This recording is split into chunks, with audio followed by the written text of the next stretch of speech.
Maayong adlaw mga kapatid, Liway Abbas ni para sa News 5 Bisaya.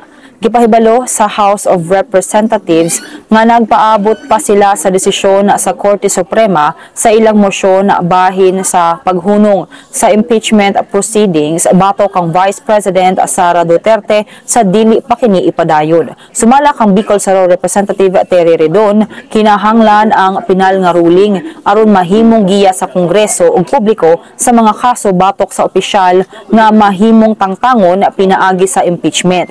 Niadtong Pebrero gisumite sa House ang ikaupat nga impeachment complaint batok kang VP Sara nga gisang-ayan sa 215 ka mga mambabalaod. Apan niadtong Hulyo gipahunong sa Korte Suprema ang pagdungog tungod sa usa ka tuig nga gidili sa pagsugod og bag-ong kaso. Niadtong Agosto nagsumite ang House og motion for reconsideration ug mahimong ipadayon ang kaso kung aprobahan kini.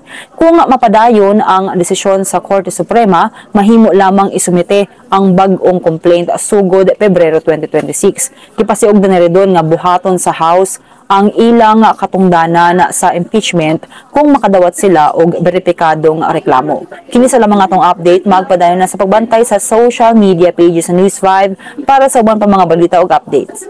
Amping tangtanan.